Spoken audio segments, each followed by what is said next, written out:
I think a lot of people will assume, oh, financial stability, remote job. They seem to think those go hand in hand, or that in order to be a digital nomad, you need to get a remote job. Well, I'm here to tell you that is not the case. Hola, hola mi gente, ¿qué pasa? Y bienvenidos de nuevo a mi canal. If you're new here, what is up? My name is Ariana. I'm a digital nomad documenting my journey as I travel around the world. And today I wanted to talk about the one thing that I feel is the most important if you plan on becoming a digital nomad, what is absolutely key in order to sustain the lifestyle of being nomadic. And this may not come as a surprise, but that one key thing is having financial stability. Now hear me out, because I think a lot of people will assume, oh, financial stability, remote job. They seem to think those go hand in hand, or that in order to be a digital nomad, you need to get a remote job. Well, I'm here to tell you that is not the case. That's not the type of financial stability that I'm referring to when I say this is the key thing that you need to be a successful nomad, to maintain the nomadic lifestyle of working from anywhere and living from anywhere on your own terms whenever you want. To accomplish that, it takes more than just having a remote job. It actually takes having multiple income streams, which is key to having in life in general, but it's an absolute must as a digital nomad because the lifestyle is just so unpredictable. You have to have your eggs in more than one basket. For nomads, achieving financial stability is only possible when you have multiple income streams across different categories that we're going to talk about in this video today. So if you are interested in becoming a digital nomad, be sure to watch this video all the way to the end so that you can have a good idea of the different types of income streams, not remote jobs, that you should be working on building and having secured for the nomadic lifestyle. Recently, I shared a video about my experience getting laid off about 2 years ago. I was already in my nomadic journey, and I essentially had put all my eggs in one basket with only relying on the income that I was getting from this cushiony remote job that I had. And I learned really quickly the risk that comes with relying on one sole source of income, especially while you're traveling as a nomad. The whole time I had been traveling, even before I left, I knew that I needed to have another stream of income besides just this job. And honestly, I had just gotten really comfortable. When you're constantly on the move and then you're actually working, I was working essentially 30 to 40 hours still, being online and constantly, doing things for the company while I'm traveling. It didn't leave much time to really pursue and think through another plan or strategy for how I can bring in other streams of income. So as much as getting laid off sucked, it really was a blessing in disguise because it helped me to learn a lesson in the importance of diversifying my income if I want to continue pursuing this nomadic lifestyle. So let's talk about what these different categories are that you should be diversifying your income across if you want to be a digital nomad. So the first category is what I like to call self-made, right? Or you can call this entrepreneurship or having your own business. It all falls under the same umbrella, but essentially this is you having your own business, your own stream of income based off of something that you have built, based off of your own skill set, based off of an audience that you have formed. You have to have an audience for this to actually work. Anything that you do online is going to require an audience, and obviously this is going to require time in order to build up and make successful. So the self-made route is not the easy route. It is not an easy route. It is not easy to make your own business. It is not easy to be an online entrepreneur by any means. So don't let anyone fool you into thinking that. But I do feel like as a digital nomad, it's absolutely necessary because it is what you could call controllable unlimited income or controllable unlimited leverage. I got this phrase from a book that I've been reading called The Millionaire Fast Lane. It's by MJ DeMarco. It's actually really good if you are interested in entrepreneurship or self-help books. I highly recommend checking that one out. But in that book, he talks about the importance of having controlled unlimited leverage, or essentially something that you have full and complete control over, that it functions as a source of income for you and does not have a cap. There's no limit to how much you can earn other than how much time or strategy or investments you put into whatever you're building, right? It is completely reliable on you and you are fully in control of it, but your potential to earn through that income stream is not capped, it's unlimited. So this is really essential for people who want to travel nomadically. It's not something that comes easy. It honestly is not something for everyone, but neither is being a digital nomad, to be fair. And it is probably the hardest out of the 3 categories that I'm going to share with you today, but it is absolutely worth it because the outcome that you can get from it, and of course just the peace of mind that you can get in knowing that this is your own income stream, is unmatched. So some examples of what a job in the self-made category looks like. One would be consulting or freelancing. This could be freelancing for anything. You could freelance in web design or design, like I've done it in the past, UX design. A lot of digital nomads that I meet do digital marketing ads, right? So running like managing Facebook ads and Google ads and different types of ads and marketing campaigns online. I've also met nomads that do social media management for other businesses. I've met fitness coaches and trainers online. I've met people that write for blogs, so doing copywriting. You could be a virtual assistant. There are so many things that you can do in the realms of consulting or freelancing. The important part is really building up a skill and learning how to market yourself. And like I said, growing that audience is major key for anything under this self-made online entrepreneurship category. Other jobs that you can consider doing, being an influencer and working with partnerships and different brand deals. You could also start a YouTube channel, which I mentioned this separately from being an influencer because they're actually not the same. There are a lot of different YouTube channels that you could start that don't require you showing your face or having to be the main personality or like face behind your brand. There are YouTube channels where people go and just wear a GoPro and like show the scene around them, and those channels will take off and do great. With YouTube, you get paid based off of watch hours, so essentially you could set it up to be a business that's extremely passive once you get the videos up, and if they get people to continue watching and watching the whole way through, just racking the coins. I know other YouTube channels that are solely for listening, right? So maybe you don't mind associating your brand with your personality and your identity, but you don't always want to be on camera all the time. You could have a podcast, and there are people who make YouTube videos, but essentially they're just podcasts, and maybe you just have like a standstill picture while the audio is playing. There are a lot of different ways that you can create a faceless YouTube channel.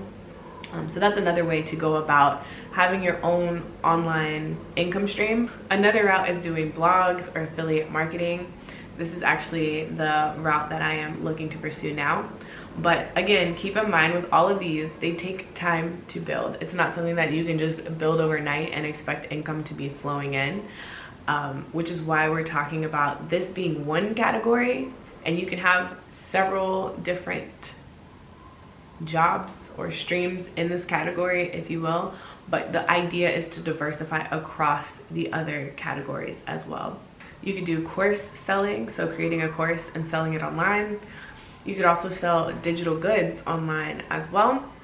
This is just like setting up like a Shopify store or an Etsy store and selling digital goods that way. So that's it for the self-made entrepreneurial route category.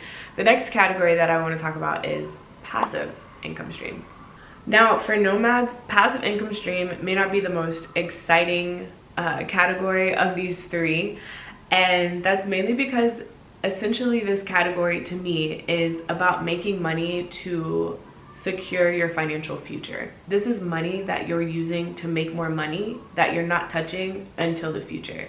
Because the idea behind these passive income streams are that their value currently won't be nearly as much as their value in the future. So ideally you want to like set it and forget it, because they will grow over time and will put you in a secure position for the future.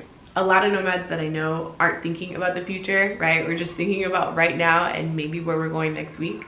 So planning that far ahead can be a really hard concept to kind of grasp for a nomad, especially if you're starting your journey out a lot younger. Like I know when I was in my early 20s, I was not really thinking about future and retirement and that sort of thing.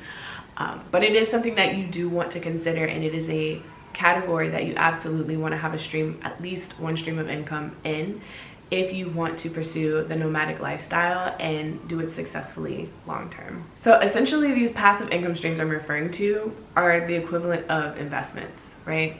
Whether that's dollar cost averaging into the stock market, meaning that you are putting aside a certain amount of money the same time on a weekly, monthly, whatever basis, and just constantly pouring into the market that way.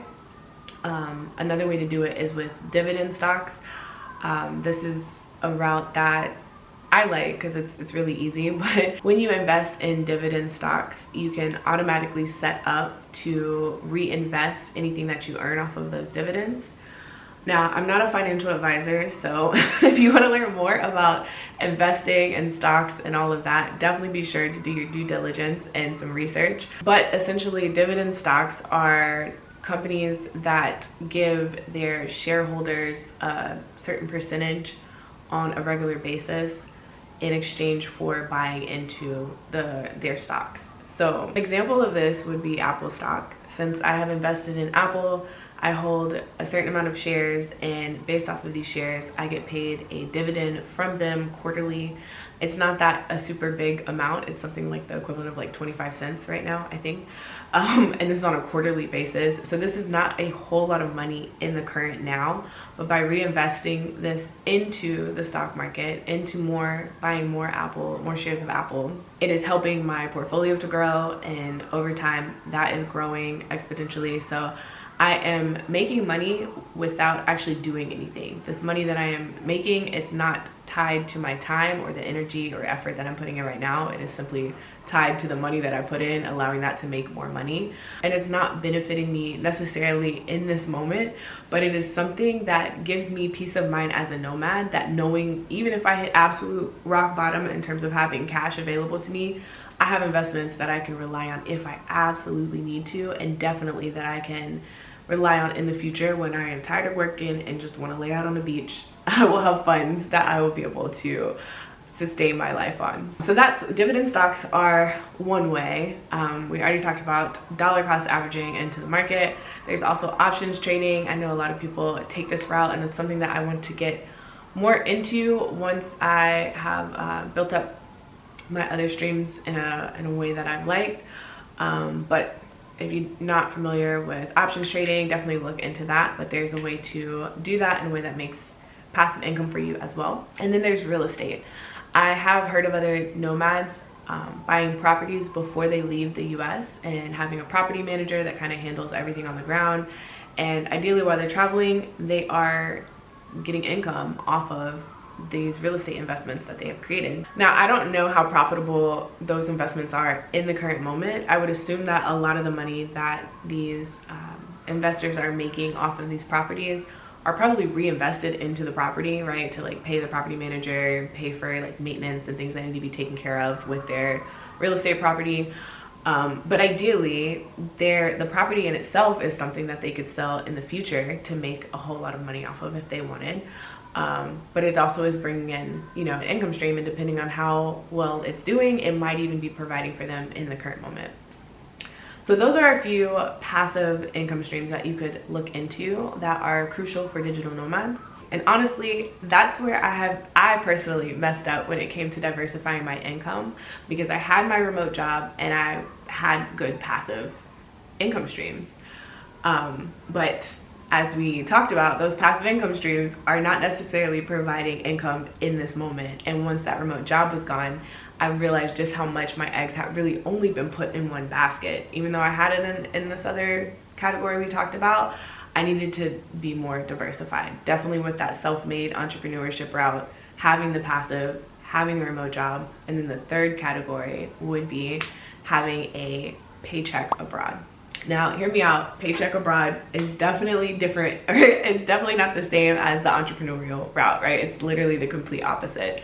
But I do think as a digital nomad, having a way of making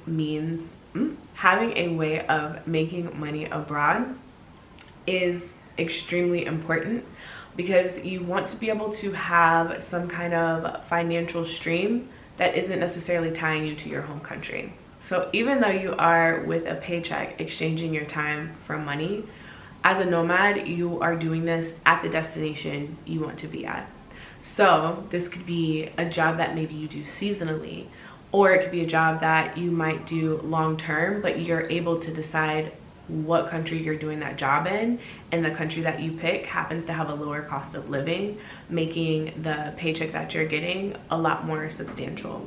So some jobs that could fall into this category would be teaching English, right? Teaching English as a second language abroad. This is something that you could do online or you could do in person. Teaching English would allow you to have a job in the destination that you are interested in living in. If you take the route of teaching English online, obviously you could do that from anywhere. And although this is a job, it is I've heard it's a more flexible job than having a full 9 to 5 remote job. More often than not, the jobs associated with a paycheck that's abroad will have a more flexible schedule than if you were working an equivalent job in the States.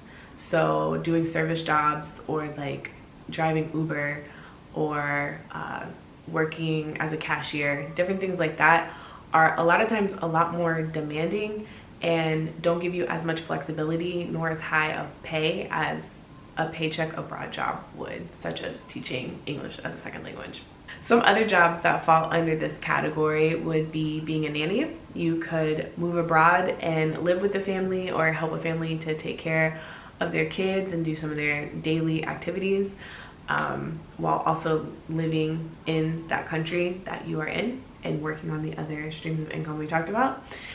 You could use a skill set that you have and create that as a business abroad. So an example of this would be doing photography, right? If you're a really good photographer, you could move somewhere that you know is a popular tourist destination, and add your services on Airbnb and work with maybe other local guides, or be a local guide yourself and take people around the city while taking their photos, charge a certain price for that, and make money that way.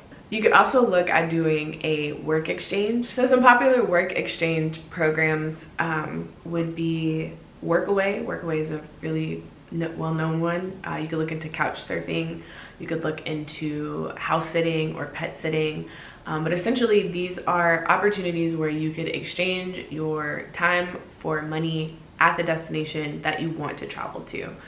So it gives you some flexibility, and it gives you a little bit of control too over your income in a sense.